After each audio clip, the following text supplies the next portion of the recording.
Fala pessoal, mais uma videoaula aí, dicas para uma rotina eficiente em cromatografia líquida, tá? É o último dessa série que a gente vai fazer, na verdade é começando a divulgar esse material na forma de vídeo, tá? A intenção dos vídeos não é esgotar nenhum assunto, porque o tempo realmente dos vídeos são curtos, tá? Na ideia de não ficar a gente sobrecarregando, ninguém tem mais tempo para ver 30, 40 minutos de vídeo, então é mais para introduzir algumas informações, relembrar às vezes informações que a gente acaba perdendo na nossa rotina. Para quem não assistiu os outros vídeos, qual que é a ideia desses vídeos? É de realmente a gente se atentar a detalhes da nossa rotina que a gente acaba deixando de lado e quando a gente tem um problema a gente tenta buscar a causa daquele problema, às vezes numa investigação, uma análise perdida, né, rotina de grandes laboratórios, e a gente não identifica. Tá? Basicamente porque esse problema ocorrido na análise, ele não é um problema causado por um grande erro, tá? Ele é um problema causado por uma somatória de pequenos erros. E é isso que a gente está tentando mostrar aqui, alguns detalhes que acabam influenciando na sua rotina, no desempenho da sua rotina. Tá? Nesse vídeo a gente vai falar um pouquinho das colunas dedicadas. Né?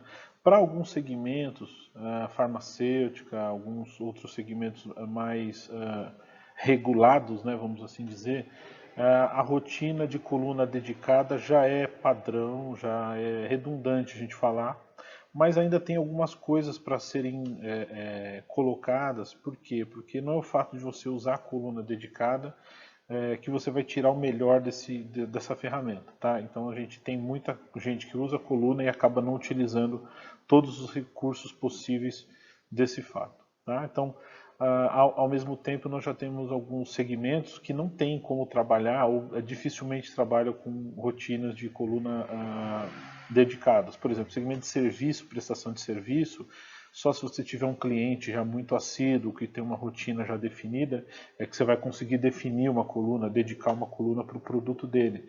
Mas em geral você acaba utilizando essa coluna para mais de um produto. Né? E isso é um dificultador aí para a sua rotina, tá? Eficiência, produtividade. Tá? As empresas pequenas e médias, elas já têm outro problema, que é o problema de grana.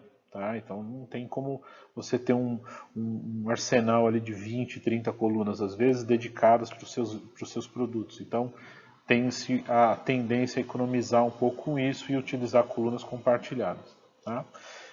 Por que a coluna dedicada vai melhorar a eficiência da minha rotina?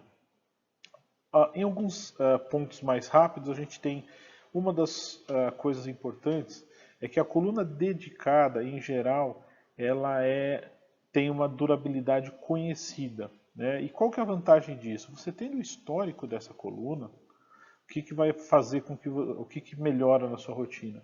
Você evita problemas de perder a análise, porque você não sabe em que ponto de vida útil dessa coluna ela se encontra. Tá? Então, como você usa uma coluna para uma análise mais agressiva, com um modificador de fase mais agressivo, você degrada mais aquela coluna e você não tem o histórico. E daqui a pouco você vai usar uma rotina, uma análise que é muito mais tranquila e acaba não tendo histórico para dizer, olha, essa coluna dura mais 2 análises, mais 20 análises, a gente acaba perdendo essa referência.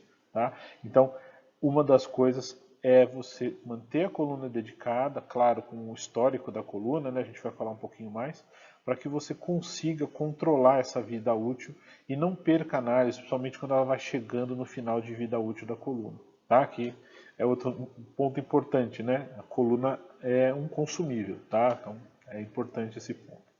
Bom, outro detalhe importante são os interferentes também contidos naquelas análises, que quando eu tenho uma análise dedicada, em geral, mesmo eu tendo algum interferente, algum recipiente que sai, algum ruído, algum pico, se eu já tenho uma rotina definida com essa análise, por exemplo, eu percebo que a cada 5 injeções tem um acúmulo de alguma impureza, alguma sujeira, e eu faço, por exemplo, uma limpeza de coluna. Tá? Eu já defino isso na minha metodologia, tá? Na minha rotina. E isso me leva a ter maior produtividade. Tá? Quando eu não tenho isso, o que vai acontecer? Esse possível contaminante, esse possível recipiente que fica parado na coluna, quando eu jogo uma outra análise que tem uma composição de fase diferente, ele vai sair em outro intervalo daquela análise. E ele pode coeluir com o pico principal, né, fazendo com que você perca análise, perca um system suitability e, consequentemente, diminua a produtividade. Tudo bem? Vamos lá, pessoal. Então, outro ponto importante das colunas dedicadas é a parte de cálculo, tá? Para quem precisa realmente acompanhar valores de custo analítico, tá? Então, tem muita gente, muito laboratório pequeno, laboratório de serviço, pessoal mais organizado aí que quer realmente saber quanto custa uma análise de um produto, tá? Acaba tendo algumas dificuldades se não utilizar a coluna dedicada. Então, eu botei um exemplo aqui só para vocês entenderem o que eu quero dizer. Então, basicamente, eu tenho a coluna A imaginando dois métodos, o método A e o método B.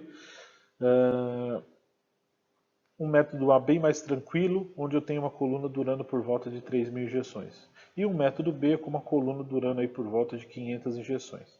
Se cada lote meu consome 50 injeções, eu estou imaginando os dois métodos com o mesmo valor, então é hipotético, é só para a gente dar uma facilitada nos cálculos, né? Eu vou ter uma coluna A dedicada durando 60 análises para o método A e uma coluna para o método B durando por volta de 10 análises. Tá? Como é que eu faria o custo analítico com uma coluna compartilhada? Tá? Isso já fica dificultado, porque como eu tenho a agressividade maior do método B, aquele número de injeções que chegaria a 3.000 não vai chegar mais, vai chegar a 2.000. Se eu usar muitas vezes o método B, pode ser que chegue a 800 ou 1.000 injeções. Então você tem um problemão aí para a parte de cálculo. E claro, né, o risco novamente do que a gente falou um pouquinho antes, de você ter imprevistos aí por não conhecer, por não saber como é que está a sua coluna e você acaba perdendo tempo rodando uma análise onde a coluna já está com pratos teóricos baixos, né, resolução comprometida, né, está suja por algum outro motivo, então você tem alguns problemas. E outro ponto importante é a parte de equilíbrio e limpeza. Tá? Então, se você tiver um método bem desenvolvido, onde a gente já tem um desenvolvimento da própria limpeza, isso quando se faz um bom método é levado em consideração isso, tá? Na hora do desenvolvimento. Ter informações da limpeza correta dessa coluna, quanto tempo é necessário, se eu vou fazer um gradiente de limpeza, se eu posso fazer uma limpeza isocática, se eu tenho que fazer algum tipo de limpeza com injeção de um solvente mais forte para retirar algo impregnado na minha coluna, tudo isso tem que ser levado no desenvolvimento. Tá? Como eu tenho sempre o mesmo tempo, tá, numa coluna dedicada, isso me dá uma maior previsibilidade com relação ao tempo gasto com aquela análise. Então, cálculos como hora máquina, hora homem, hora análise, facilita a minha vida também. Tá? Algumas outras dicas práticas importantes. Coluna é um consumível, lembra que ela vai gastar e acabar. Por isso a gente tem que sempre utilizar ferramentas para prever o fim e evitar a perda de produtividade. Então, de novo, como eu disse, a gente tem que se programar, tem que precaver para que não perca análise quando a coluna já está com uma vida útil um pouco menor. Tá? O custo de uma coluna para uma análise ele é relativamente baixo, tá? Claro que varia, né? Se eu tiver uma coluna trocando aí a cada 500 injeções, isso eleva meu custo, e uma coluna durando 5.000 injeções vai baixar o custo da coluna relativamente ao preço da análise, tá? Mas, por exemplo, perto do custo de um cartucho de SPE, por exemplo, é muito mais elevado, tá? Que é um sistemazinho aí para a gente fazer um pré-tratamento da nossa amostra, a gente vai ter um custo bastante elevado. Tá?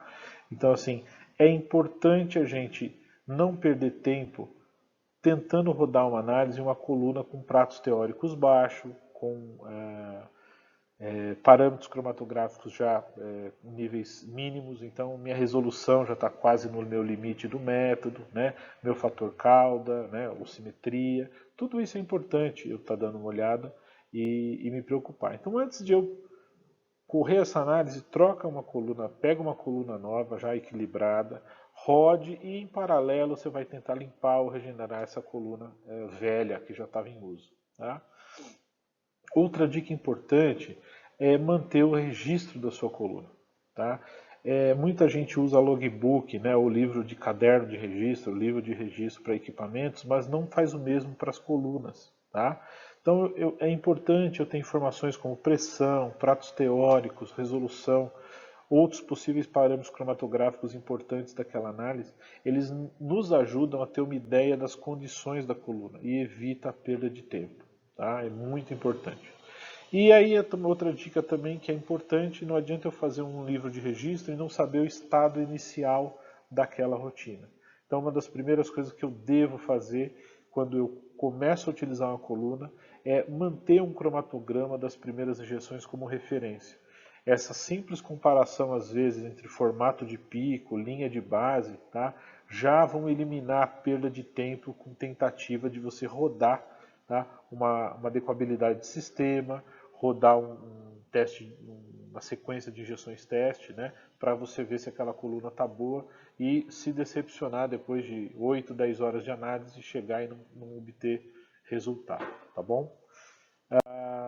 Agradeço de novo aí o pessoal que está assistindo, obrigado pela audiência aí. Quem gostar do vídeo pode compartilhar, deixar o like, assinar o canal se estiver gostando do material. Tem o blog, para quem quiser conversar com a gente lá, esse material vai para o blog também. Tá?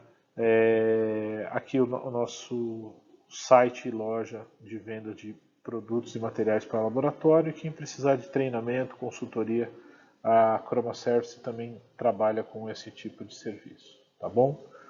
Obrigado, até a próxima.